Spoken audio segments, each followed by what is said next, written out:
दोस्तों, इस कहानी को ध्यान से अंत तक जरूर सुनना। दोस्तों, अगर आप इस कहानी को अंत तक ध्यान से सुनते हैं तो आपको इस कहानी से कुछ ऐसा सीखने को मिलने वाला है जो आपको आपकी लाइफ में बहुत काम आने वाला है। इसलिए इस कहानी को अंत तक अवश्य सुने। लाइफ चेंजिंग गौतम बुद्धा की कहानी।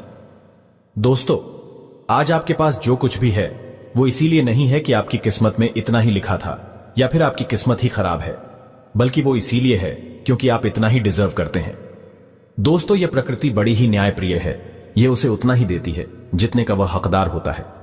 चाहे वो ज्ञान हो या धन, अभी आपके पास उतना ही है जितने की आप हकदार है। लेकिन अगर आपको इससे भी ज्यादा चाहिए तो आपको उसके काबिल बनना होगा। दोस्तों, ऐसा कौन सा गुण है जो आपको काबिल बनाता है? क्या आप उस गुण के बारे में जानना चाहते हैं?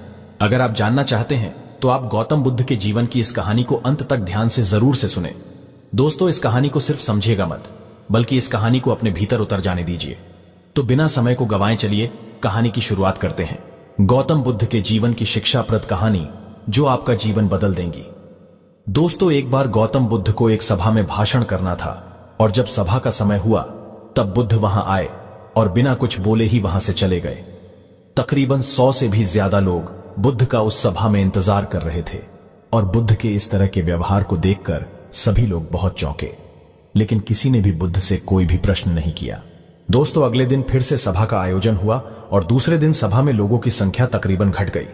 इस बार तकरीबन 80 लोग सभा में बैठे हुए थे।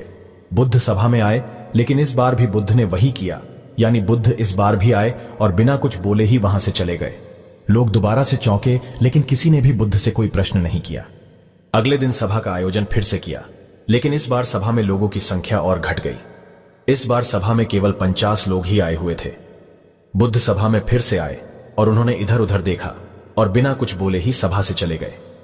उसके बाद कुछ लोग क्रोधित भी हुए क्योंकि लोगों ने अपना काम छोड़ छोड़कर आए हुए थे, लेकिन किसी ने भी बुद्ध से कोई प्रश्न नहीं किया। अगले दिन फिर से सभा का आयोजन हुआ। दोस्तों, आप लोग जो इस कहानी को सुन रहे हैं, आप में से भी कुछ लोग मन ही मन यह कह रहे होंगे कि अरे कितनी बार सभा का आयोजन होगा, और आप लोगों को भी इस कहानी को सुनते वक्त इरिटेशन होना शुरू हुआ होगा। और जिन जिन लोगों को भी अभी इरिटेशन होनी शुरू हो गई है, उन लोगों को तो यह कहानी बड़े ध्यान से पढ़कर समझना चाहिए, क्योंकि यह कहानी आपके लिए ही है। अगले दिन फिर से सभा का आयोजन हुआ, लेकिन इस बार सभा की संख्या और ज्यादा घट गई थी, यानी इस बार सभा में सिर्फ 30 लोग ही थे। फिर उसके बाद बुद्ध सभा में आए, मुस्कुराए और फिर से बुद्ध ने वही किया, यानी बिना कुछ बोले ही वहां से चले गए।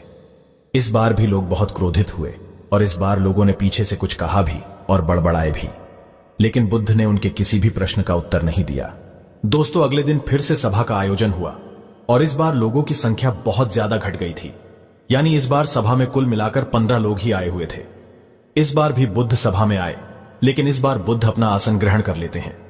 फिर बुद्ध बोले और बुद्ध ने उन 15 लोगों को उपदेश दिया और वे 15 लोग ही बुद्ध के भिक्षु बन गए और आगे चलकर उन 15 लोगों ने ही बुद्ध के ज्ञान को अलग अलग दिशाओं में फैला दिया। फिर एक दिन बुद्ध से किसी ने पूछा कि बुद्ध, आप कई दिनों तक बिना बोले ही सभा से क्यों चले जाते थे? फिर बुद्ध कहते हैं कि मैं उन लोगों को खोज रहा था जो लायक थे, यानी कि पहले दिन 100 से भी ज्यादा लोग आए हुए थे, उसमें से ज्यादातर लोग सिर्फ आए हुए थे। उन्हें मेरे उपदेश से कोई भी मतलब नहीं था, वे बस आ गए थे। और उसमें से ज्यादातर लोग सिर्फ देखने और सुनने आए हुए थे कि सभा में क्या होता है। वे मेरे काम के लोग नहीं थे, क्योंकि वे लोग मेरे ज्ञान को औरों तक नहीं पहुंचा सकते थे। मुझे तो उन लोगों की खोज थी जो मेरे ज्ञान को जन जन तक पहुंचा सके। कई दिनों तक सभा से बिना बोले ही मैं इसीलिए चला गया क्योंकि मैं यह देखना चाहता था कि वे कौन लोग हैं जिनके भीतर वास्तव में प्यास है। जिन लोगों के भीतर में वास्तव में प्यास थी, वे लोग अंत तक जरूर रुके, और जो लोग बस ऐसे ही आ गए थे, वे लोग पहले या दूसरे दिन ही चले गए। जिनके भीतर धैर्य था, उन्हें मुक्ति का मार्ग भी मिला, और जो लोग जल्दबाजी में थे, वे लोग अब घर में बैठे हुए हैं। सवाल यह नहीं है कि मैं तुम्हें क्या दे सकता हूं, बल्कि सवाल यह है कि तुम क्या ले सकते हो। तुम्हारा पात्र कितना बड़ा है और कितने के तुम हकदार हो। जितने के तुम हकदार हो, उससे ज्यादा तुम्हें नहीं मिलेगा। फिर वह व्यक्ति बुद्ध से पूछता है कि बुद्ध लायक कैसे बने। फिर बुद्ध कहते हैं कि धैर्य के द्वारा जिस व्यक्ति के अंदर धैर्य है, वह अपने जीवन में कुछ भी पा सकता है। सभा में जितने भी लोग आए हुए थे, और उसमें से अंत तक वही रुके जिनके अंदर धैर्य था। चाहे तुम्हारे जीवन में तुम्हारा लक्ष्य जो कुछ भी हो, लेकिन तुम बिना धैर्य के सफलता के चरम तक नहीं पहुंच सकते। फिर वह व्यक्ति बुद्ध से पूछता है कि कोई व्यक्ति अपने भीतर के धैर्य को कैसे बढ़ाए। बुद्ध कहते हैं कि निरंतर अभ्यास के द्वारा हम अपने भीतर के धैर्य को बढ़ा सकते हैं। जैसे कोई व्यक्ति जब ध्यान करना शुरू कर देता है तो उसका मन उसके सामने कई सारे अड़चने लाता है, लेकिन उसका धैर्य उसे एक दिन उसके लक्ष्य तक जरूर पहुंचा देता है। फिर वह व्यक्ति बुद्ध से कहता है कि मैं समझ गया, बुद्ध में समझ गया, यानी मुझे धैर्य के साथ निरंतर अभ्यास करने की आवश्यकता है। दोस्तों, अब आपको समझ आ गया कि आपके पास वो क्यों नहीं है जो आप पाना चाहते हैं, क्योंकि आप उसके लायक नहीं हैं। आप लायक तभी बनेंगे जब आप अपने भीतर धैर्य को बढ़ाएंगे। और धैर्य कैसे बढ़ेगा? धैर्य बढ़ेगा निरंतर अभ्यास के द्वारा। और अभ्यास कौन करेगा?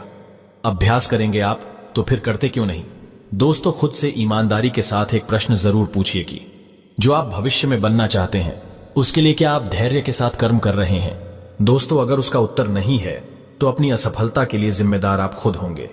दोस्तों, आज की यह गौतम बुद्ध की शिक्षाप्रद कहानी आपको पसंद आई होंगी तो नीचे कमेंट बॉक्स में यस जरूर लिखें और उसके साथ ही इस कहानी को अपने दोस्तों के साथ शेयर करना ना भूलें।